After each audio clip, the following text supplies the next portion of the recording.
we have two distinguished speakers to kind of open the conference formally.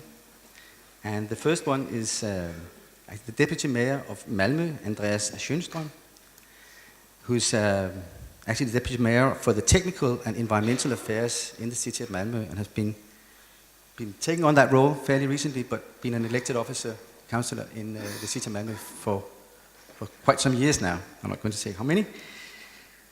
Andreas, I'd like to welcome you on the floor, and while you're getting up here, I just on behalf of all of us like to thank you very much for the generosity that the city of Malmö has shown us, not least last night, and you'll do it again tonight, just by the amount of resources in terms of concrete financial input, but also in terms of all the staff that you have put into organizing this conference is quite immense. So please welcome Anders Schonstrom. Thank you.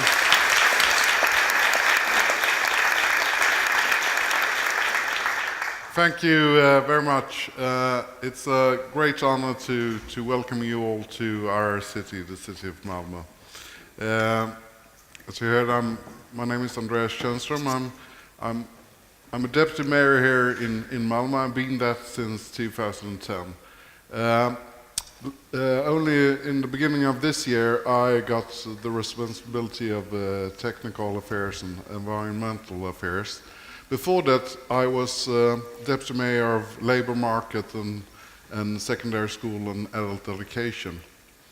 And the interesting thing is when you come from those sectors going into these questions and responsibilities instead, a whole new world opens up for you. When you can connect those two areas with each other, there's truly great things to do in the future. And I think that's, for me personally, it's very exciting to try to create the bonds between those, education, labor market, and what's happening with our environment and how we build the infrastructure of the future city.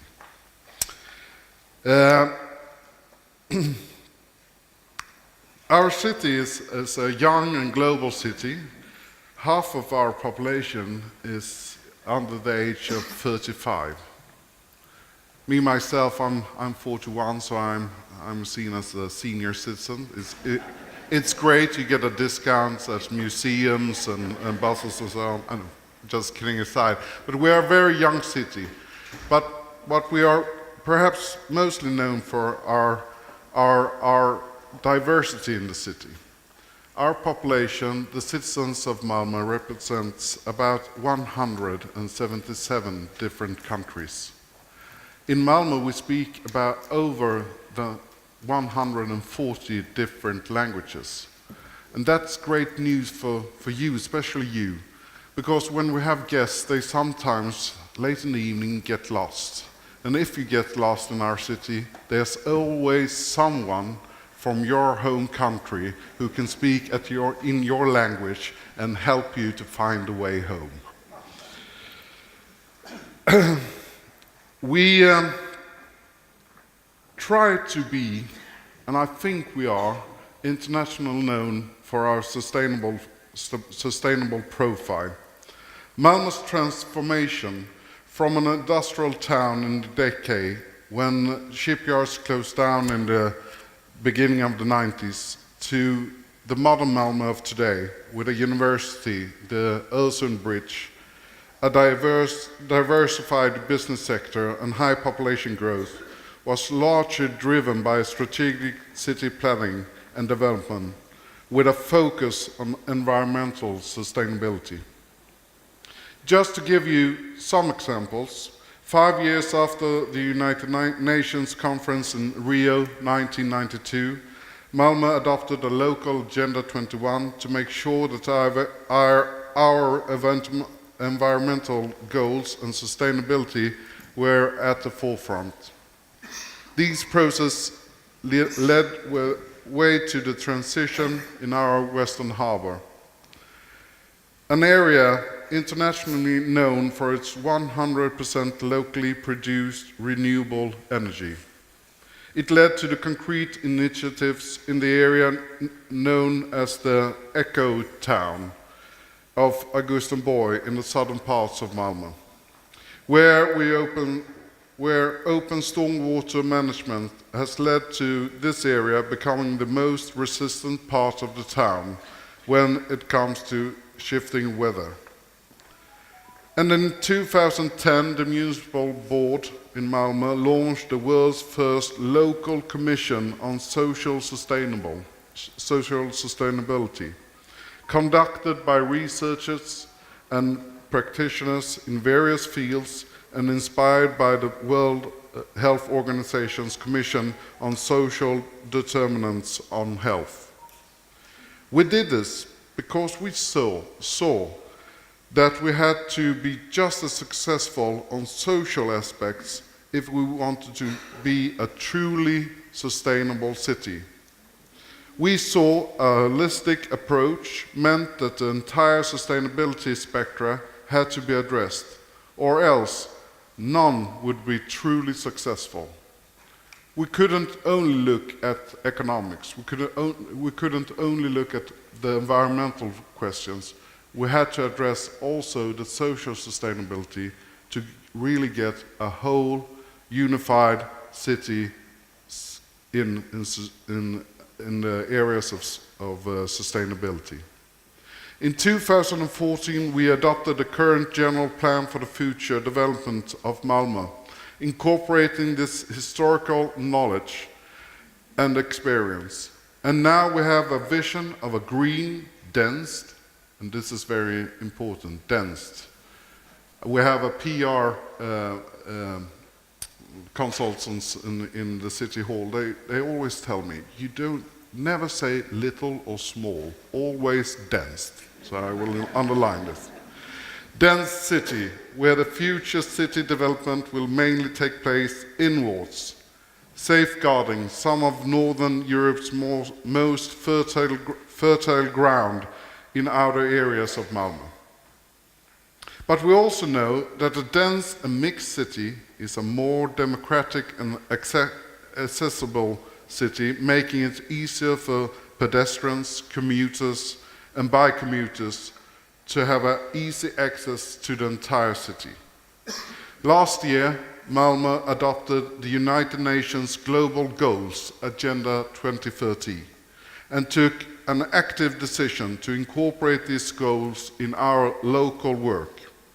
We are committed to continuing our path towards sustainability and serve as a model for how cities can act. And in 2 weeks, the city will open the doors to a new marine pedagogical center where school classes and the public can learn about how humans are affecting the environment and also how one can leave fewer ecological footprints in the ocean. Ladies and gentlemen, there is much positive happening at the moment, but at the same time, collectively, we stand in front of huge challenges, just as many as other cities here today. Local and global trends, such as climate changes, loss in biodiversity, a growing population, and growing a need of food production affect us all. In Malmö, the green and blue areas are decreasing, and our plan of growing inwards will of course have an implication if we do not act. We therefore need to make sure that our future development supports ecosystem services and biodiversity. And therefore, I'm very glad to greet you all to Malmö, since we both have experience to show, but also much to learn of each other. Our participation on the Green Search project has mainly been focused in one of the urban learning labs, meaning that we have both contributed to several studies and at the same time we have gained much knowledge from these research conducted within the program. As a result, the project has contributed to enhancing our ambitions with our future plan for our green and blue areas.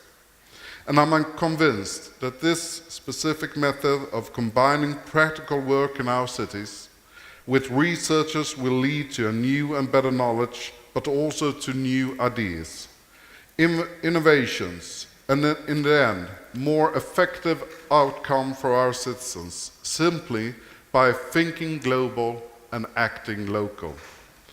Ladies and gentlemen, the interest you all have showed for this conference has exceeded our expectations.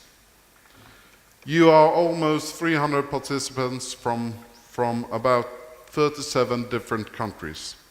I hope that each of you will have 2 interesting days with much inspiration, experience sharing and networking.